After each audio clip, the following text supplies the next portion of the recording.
Hello बच्चों, कल हमने बीए फाइनल में लोक सेवा सिविल सर्विस का अर्थ और लोक सेवा का महत्व पढ़ा था।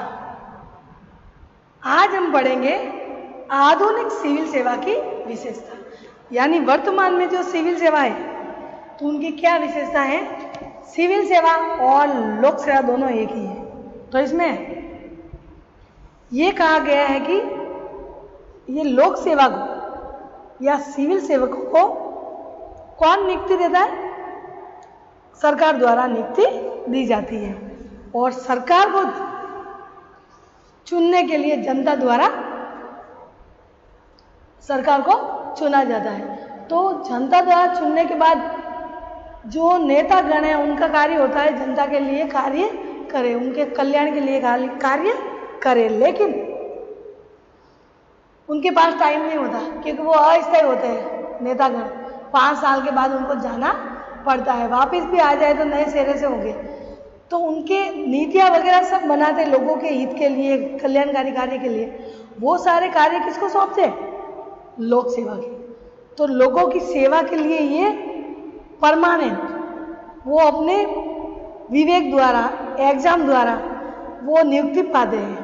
तो वो जो सरकार नीतियाँ बनाते हैं उनको क्रियान्वित यानी उस कार्य को वो करते हैं। तो कहने का मतलब ये लोग सरकार द्वारा दी गई नियुक्ति के कारण वो कार्य करते हैं। जनता का हित का कार्य करना उनके लिए जरूरी है क्योंकि सरकार का ऑर्डर है, लेकिन जनता का कार्य जनता की शक्ति के लिए ये नहीं करना। जनता की शक्ति तो किसके ऊपर है? सरकार के ऊपर। लेकिन सरकार ऐसे नियम बना देती है कि ये जो सिविल सर्विस है उनको या सिविल सेवा जो है उनको वो कार्य करवाए जाए। इस प्रकार से ये आधुनिक सिविल सेवा की विशेषता में थोड़ा सा परिचय है।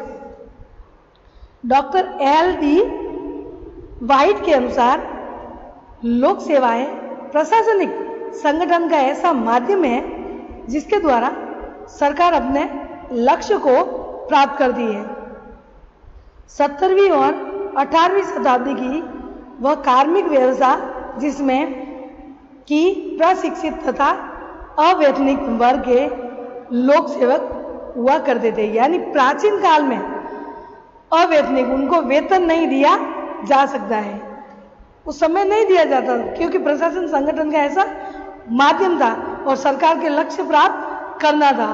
और कार्मिक व्यवस्था में अप्रशिक्षित यानी बिना ट्रेनिंग के अवैतनिक वर्ग के लोग सेवक हुआ करते थे, यानी न तो वो ट्रेनिंग ली हुई होती है और राजा के साथ वो मंत्री कार्य करते हैं, दूसरों को नहीं सौंपा गया था।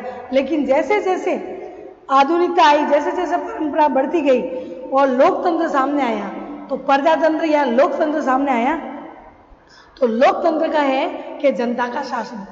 तो जनता का शासन कैसे? जनता जब चुनेगी उनको, सरकार को, सरकार सिविल सेवा के जरिए लोगों के हित के या लोगों के कल्याण के लिए कार्य करवाएगी। उसके बदले में सरकार नियुक्ति दी जाएगी उस सरकार द्वारा और उनको वेतन दिए जाएंगे और ट्रेनिंग करवाई जाएंगी।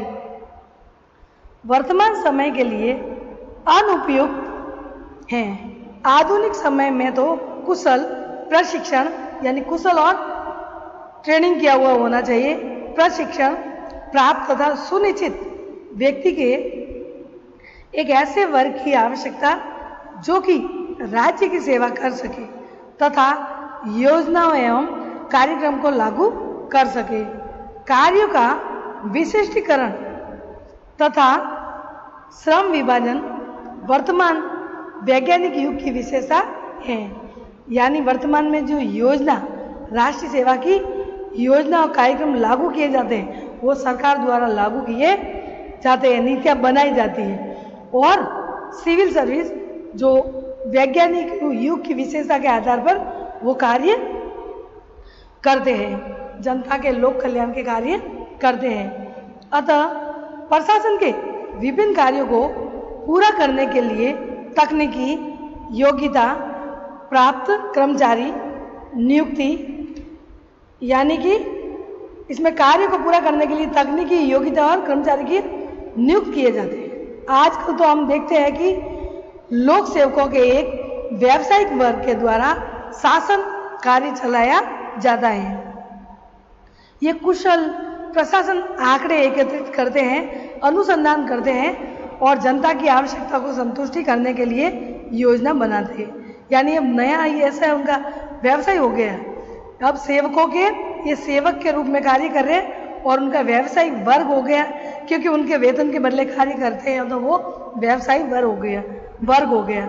उनके द्वारा कार्य चलाए जाते हैं और कुशल प्रशासन आंकड़े एकत्रित करते हैं, अनुसंधान खोज भी करते हैं, वो आंकड़े एकत्रित करते हैं कि कैसा कैसा कार्य करें जो जनता के हित के और जनता के कल्याण के लिए कार्य हो सके। तो वो आंकड़े लेते हैं। पहले जैसे कार्य अच्छा नहीं हुआ, जनता काम तो हुआ लेकिन पैसे ज़्यादा खर्च हुए और जनता का ज़्यादा काम नहीं हुआ, तो ऐसे पहले अब आंकड़ा देखते हैं और कितना हमारा बजट है, योजना बनाते हैं, कोई निर्देशन करता है, सबको संगठन को बांट के मिलकर कार्य करते हैं और उनका खोज करते हैं कि किस तरीके से जनता के हित के लिए कार्य किया जाए। इस प्रकार अनुसंधान करते हैं और जनता की आवश्यकता को संतुष्ट करने की योजना बनाते हैं। और यदि सच पूछा जाए तो आधुनिक राज्यों में प्रशासन की शक्तियां लोक सेवा के हाथों में ही केंद्रित है। यानी प्रशासन की जो RS, IS, RS वगैरह ये तो तहसील लेवल में, ये हर राज्य में ये राज्य सरकार द्वारा नियुक्ति दी जाती है, लेकिन IAS, IPS और IFS ये केंद्र सरकार द्वारा नियुक्त किए जाते हैं। इसमें प्रशासन की शक्तियां लोक सेवा के हाथों में केंद्रित हैं। जनसाधारण अथवा उसके निर्वाचित प्रतिनिधियां प्रशासनिक शक्तियों के प्रयोग पर नियंत्रण तो रख सकते हैं, पर वे स्वयं इसका प्रयोग कदापि नहीं कर सकते। यानी जनसाधारण, उनके निर्वाचन प्रतिनिधि प्रशासनिक शक्तियों के प्रयोग का नियंत्रण रखते हैं, क्योंकि जनसाधारण इसलिए निर्वाचन प्रतिनिधियों को नजर रखते हैं क्योंकि निर्वाचित उनके द्वारा हुए हैं और उनको इसलिए जिताया कि उनके हित के लिए या लोक कल्याण के लिए कार्य कर सकते हैं। तो प्रतिनिधि ये जो जनता को खुश करने के लिए आगे वापस उसमें सरकार, खुद का सरकार बनाने के लिए ये प्रशासन को वो सारे कार्य सौंपते हैं और प्रशासन शक्तियों के प्रयोग पर नियंत्रण रखते हैं। कौन रखते हैं? जो प्रतिनिधि जो जीते गए हैं वो उन पर नियंत्रण रखते हैं। क्यों रखते हैं? क्योंकि उनके द्वारा ही नियुक्ति दी जाती है, पर वे स्वयं उसका प्रयोग कदापि नहीं करते। वे खुद शक्ति जनता के ऊपर नहीं कर सकते, शक्ति नहीं कर सकते। क्यों? क्योंकि सरकार ने उनको कार्य दिया है, नियुक्ति भी सरकार ने दी है कि उनका फर्ज है कि सरकार जो कार्य दे लोगों के हित के लिए उनको करना, लेकिन लोगों के प्रति वो उत्तरदायित्व तो है क्योंकि सरकार ने उन्होंने कार्य करने के लिए कहा, लेकिन ज़्यादातर उत्तरदायी वो सरकार के प्रति है। सिविल सेवा या लोक सेवा के लोग जो नौकरी करते हैं, लेकिन जनता के हित के लिए कार्य करने के लिए कौन कहता, मजबूर करता है? सरकार कहती है। जनसाधारण अथवा उनके प्रतिनिधियों में प्रशासनिक क्षमता नहीं होती। वर्तमान युग में प्रशासनिक कार्य इतने अधिक जटिल या तकनीकी हो गए हैं कि उसको अच्छी तरह संभालने के लिए प्रशिक्षित कार्मिक की आवश्यकता होती है।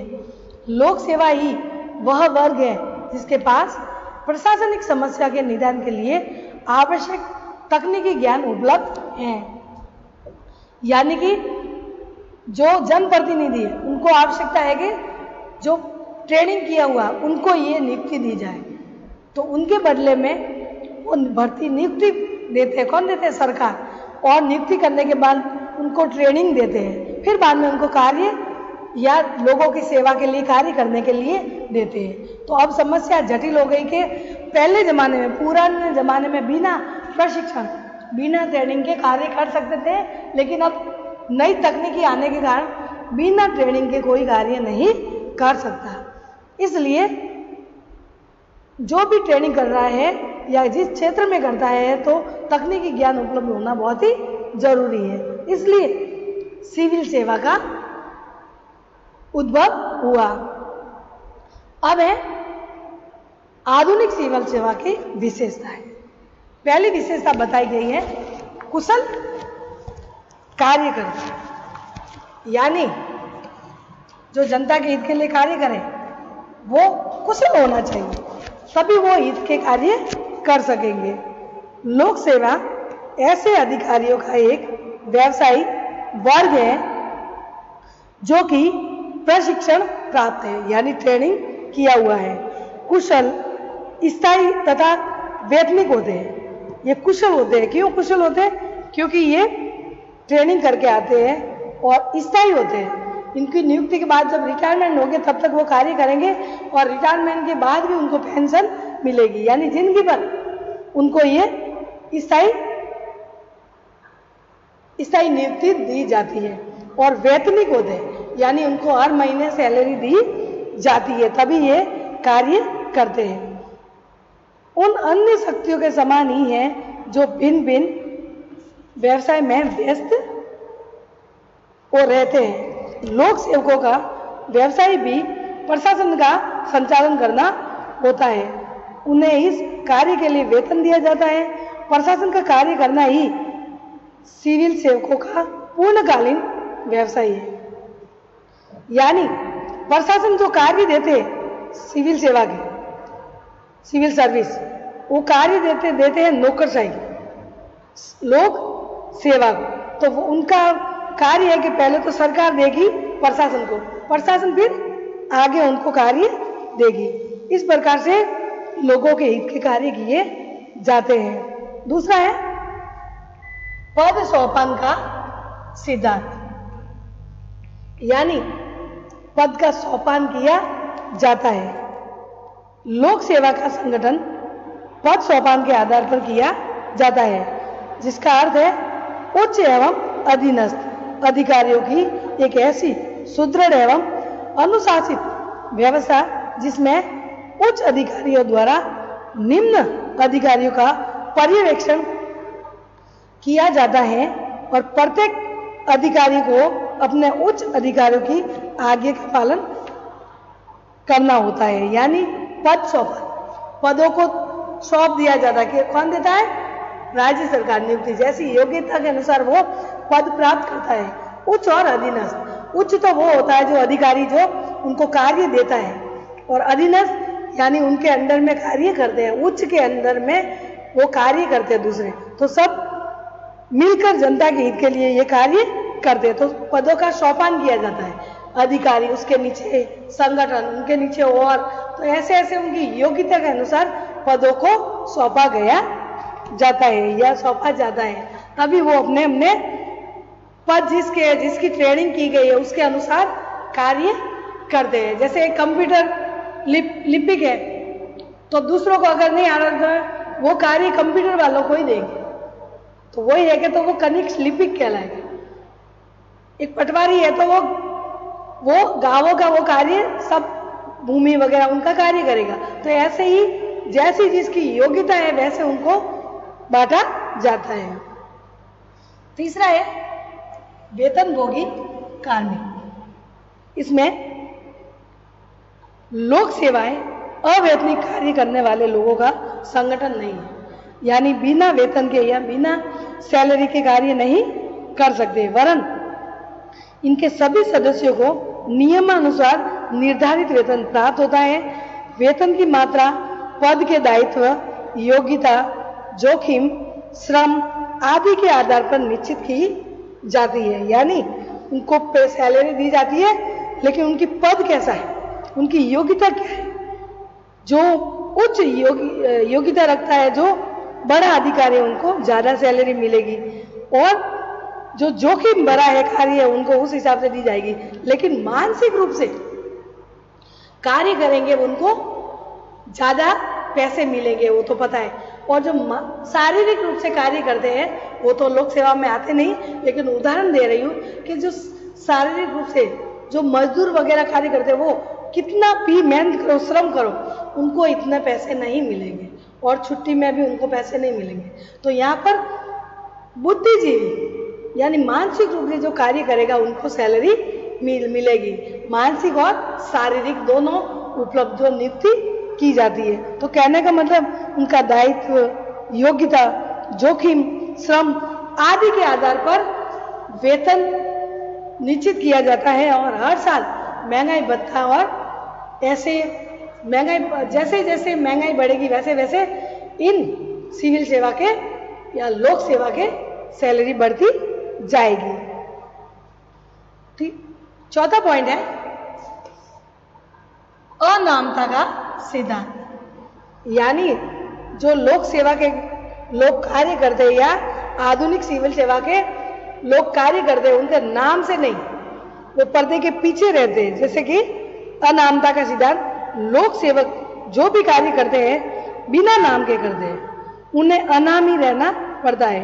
वे पर्दे के पीछे रहकर बिना अपना नाम सामने लाए ही कार्य या सारे कार्य संपन्न करते हैं। कार्य का सारा श्रेष्ठ जनप्रतिनिधियों को प्राप्त होता है। यानी ये कार्य तो करते हैं, उनका नाम नहीं आता कि कलेक्टर ने किया तो उनका नाम नहीं आता कौन है, क्यों नहीं किया, क्यों नहीं आता, क्योंकि उनका वो अनाम है, उनको नियुक्ति दी है किसने, सरकार ने, और सरकार का वो कार्य कर रही है। और ये जो कार्य कर रही है जो जनता के हित के लिए, तो जनता को जनप्रतिनिधि उनका श्रेय जाता है कि हमारे सरकार ने, हमने वोट दिए इसलिए सरकार ने हमारे इतना अच्छा कार्य किया। वो ये नहीं करते कि वो ये नहीं कहते जनता कि सिविल सेवा ने हमारा कार्य किया, लोक सेवा ने हमारा कार्य किया, ये कुछ नहीं कहते। ये तो कह रहे हमने उस नेता को जिताया, देखो आज हमारा ये सड़क बने, पुल बने, बिजली आई, ये सब कार्य वो दोहराते हैं जनप्रतिनिधियों के लिए, यानी उन्होंने वोट दिया, इसी हिसाब से ये कार्य हुआ है। पांचवा है स्थायी कार्यकाल। स्थायी कार्यकाल, जो प्रतिनिधि होते हैं, जो जनता द्वारा चुने जाते हैं, वो अस्थायी है, क्योंकि 5 साल के बाद उनको जाना पड़ता है। तो 5 साल में वो जनता को खुश करने के लिए वो वोटों खातिर भाषण वगैरह जाना है और उनका कार्य ज़्यादा होता है, इसलिए उनके जनता के हित के लिए कार्य करने के लिए सिविल सेवा को सौंप दिया गया। यानी आप लोगों की सेवा के लिए ये कार्य करो, नीतियाँ हम बनाएंगे और ये कार्य आप कीजिए। तो इसमें लोक सेवक निश्चित समय पर उम्र तक, यानी निश्चित समय जब तक रिटायरमेंट नहीं होते तब तक अपने पद पर कार्य करते हैं। यही कारण है कि लोक सेवाएं जीवन वृत्ति के रूप में अपना ली जाती है। राजनीतिक दलों के दाव पेचों तथा राजनीतिक नेतृत्व बदलने का उसके ऊपर कम असर पड़ता है। यानी तभी तो जो नौकरशाही वगैरह सिविल सेवक है वो कभी भी वोटों में वो वोट देते हैं, लेकिन वो प्रचार नहीं करते। क्यों नहीं करते? क्योंकि उनको सब, चाहे कोई भी दल सरकार बनाए, सबके कार्य उनको करना पड़ता है। तो वो किसी एक दल का कोई प्रतिनिधित्व नहीं कर सकता। अगर उनको खड़ा होना है तो उनको पहले त्याग पत्र लेना पड़ेगा सिविल सेवा से या नौकरशाही से, फिर बाद में उनको कार्य या वो खड़ा हो सकता है वोटों में। लेकिन ये आधुनिक सिविल सेवा में इनका कार्यकाल निश्चित होता है, यानी 60 साल के बाद रिटायरमेंट स्थायी है वो, और रिटायर के बाद में उनको पेंशन मिलेगी। इसलिए ये स्थायी कार्यकाल किसका होता है? सिविल सेवा का। और जो सरकार है उनका, जो जनता द्वारा चुने जाते हैं, उनका कार्यकाल अस्थायी होता है। छठा है तटस्थ दृष्टिकोण। इसमें राजनीति में तटस्थता लोक सेवा की अन्य महत्वपूर्ण विशेषता है। वे तो राज्य के सेवक होते हैं और उन्हें उसी दल की सेवा करनी होती है जो कि सत्तारूढ़ होती है, यानी तटस्थ है वो। मैंने अभी बताया कि कोई भी सत्ता में हो, कांग्रेस हो, भाजपा हो, मिलीजुली गठबंधन सरकार हो, कोई भी आम पार्टी, किसी की भी सरकार हो, वो तटस्थ रहते हैं। वो किसी प्रतिकूल एक सत्तारूढ़ पर नहीं रहते, क्योंकि उनको हमेशा, जब तक वो उनकी स्थायी कार्यपालिका है या स्थायी कार्यकाल है, तो जो सरकार कहे वही उनको कार्य करना पड़ता है, इसलिए वो तटस्थ है, किसी के दल में शामिल नहीं है। सातवां है जनता के प्रति उत्तरदायित्व। लोक कर्मचारी का जनता के प्रति जिसकी वे सेवा करते हैं उत्तरदायित्व होता है। वर्तमान युग में कोई भी समझदार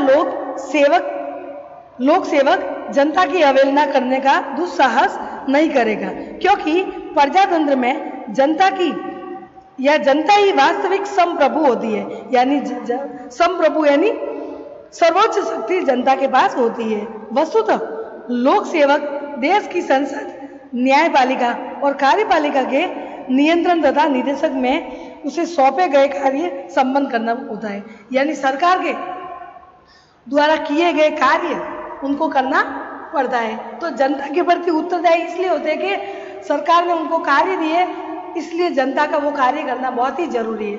नहीं किया तो क्या होगा, उनको सही ढंग से कार्य नहीं किया तो जनता आंदोलन करेगी, जनता आंदोलन करेंगी तो सरकार द्वारा उन पर कार्रवाई की जाएगी। आठवां है सेवा भाव। इसमें लोक सेवक सेवा की भावना से जनता की सेवा करते हैं। लोक सेवकों को, जो कि राज्य के सेवक होते हैं, संपूर्ण समाज के कल्याण के लिए कार्य करना होता है। उन्हें व्यक्तिगत लाभ से पहले सार्वजनिक हित को दृष्टिगत रखना होता है। यानी वो सेवा भाव से कार्य करते हैं, उनके खुद के पर्सनल कार्य नहीं करते, वो संपूर्ण समाज के कल्याण के लिए कार्य करेंगे। वो व्यक्तिगत लाभ के लिए कार्य नहीं करेगा। क्यों नहीं करेगा? क्योंकि सरकार ने उनको नियुक्ति दी है और सरकार के दिए गए कार्य उनको करना पड़ता है, इसीलिए उनको लगाया, नियुक्ति दी गई है। यानी उनको जनता के हित के लिए या लोगों की सेवा करनी है या सेवा भाव से उनको कार्य करना है, व्यक्तिगत लाभ से नहीं करना है। लास्ट है प्रशिक्षित कार्यकर्ता, यानी ट्रेनिंग किए गए। लोक सेवकों को उसके कार्य तथा दायित्व का समुचित प्रशिक्षण दिया जाता है। यानी जैसा वो पुलिस में है तो पुलिस के जैसे उनको ट्रेनिंग दी जाएगी। टीचर है तो वो भी एक बच्चों को, भावी बच्चों को आगे करना, तो वो भी ट्रेनिंग बीएड वगैरह करते हैं। डॉक्टर है तो मरीजों की या जो मरीज है उनकी सेवा करनी होती है, तो उनको भी नियुक्ति दी जाती है। तो पहले वो प्रशिक्षण यानी ट्रेनिंग करते हैं। पुलिस, ये ऐसे ही सारे ट्रेनिंग यानी प्रशिक्षण कार्यकर्ता होते हैं। ट्रेनिंग के बगैर वो अपना खुद का नहीं चला सकते, क्योंकि ट्रेनिंग में सारी बातें सिखाई जाती है और लोगों के हित के लिए उनको कार्य करना है, लोगों के विकास के लिए उनके कार्य करना है। वे गैर अनुभवी नहीं होते, यानी वो अनुभवी होते हैं। उन्हें दिए गए प्रशिक्षण का संबंध केवल उनके पद के दायित्वों से नहीं वरन उसके दृष्टिकोण को व्यापक बनाने तथा उन्हें संपूर्ण प्रशासनिक संगठन के लक्ष्य और आदर्शों को समझाने से रहता है। यानी ट्रेनिंग करके आते तो जल्दी ही वो सारे कार्य सीख लेते हैं और कार्य करना, क्योंकि उनका कार्य वही है पूरा, जब तक रिटायरमेंट नहीं हो गए तब तक उनका कार्य, जो भी सरकार आएगी उनको ये कार्य देगी, सौंपेगी। आधुनिक सिविल सेवा की सर्विस या विशेषता का उल्लेख HI फाइनल ने अपनी पुस्तक ए प्रीमर ऑफ पब्लिक एडमिनिस्ट्रेशन में लिखा है कि लोक सेवा का अस्तित्व लाभोपार्जन के लिए नहीं होता, अतः उसके सदस्यों की प्रेरणा अंतिम आश्रय के रूप में वेतन प्राप्त करने की है। यानी जो लोक सेवक है वो, उनका लाभ वगैरह वो कुछ नहीं है, तो लोगों का लाभ होगा कि नहीं होगा, उनको कार्य करना सिर्फ पैसों के लिए वो कार्य करते हैं, वेतन के लिए, अपने परिवार को घर चलाने के लिए, जोखिम उठाकर अधिक धन कमाने की नहीं। यानी जोखिम उठा के वो धन नहीं कमाना, उनको सिर्फ वेतन प्राप्त करने के लिए ये कार्य करते हैं। दूसरा, लोक सेवा सार्वजनिक होती है, अतः उसके कार्यों की दृढ़ एवं सूक्ष्म जांच की जाती है और वे अस्वीकार भी कर सकते हैं। यानी वो दृढ़ होकर कार्य करते हैं, लेकिन सूक्ष्म उनकी जांच भी होगी, लेकिन जांच करने पर भी वो अस्वीकार कर देते कि मेरा काम कर दिया, आगे नहीं किया वो मैं क्या करूं, ऐसे कह सकते हैं। इससे पुनः उसकी लोचशीलता यानी लचीलापन तथा तत्परता सीमित हो जाती है। तीसरे, लोक सेवकों तथा उसके मंत्रियों को निरंतर संसद की आलोचना का सामना करना होता है। इससे उसे अवसरों के प्रति सतर्क और संबंध रहने के लिए प्रोत्साहन मिलता है, अतः उसकी सेवा व्यापक होती है। यानी संसद में जो सत्र चलते हैं उसमें उस मंत्री का कार्य आगे आएगा कि आपने क्या किया ये कार्य, और ये कार्य उनके ऊपर आरोप लगे तो फिर बाद में वो लोक सेवा के ऊपर हावी होगा कि आपने ये कार्य, मैंने तो इतना बजट दिया, ये कार्य आपने क्यों नहीं किया, तो वो फिर बाद में वो कार्य ईमानदारी से और उस हिसाब से वो लोक सेवक कार्य करते हैं। क्यों? क्योंकि सरकार द्वारा नियुक्त की गए हैं और सरकार को जनता ने चुना है, तो जनता के कल्याण के लिए, कार्य के लिए लोक सेवा को नियुक्त किया जाता है। ठीक है बच्चों, आज के लिए इतना ही। कल हम पढ़ेंगे लोक सेवा के कार्य।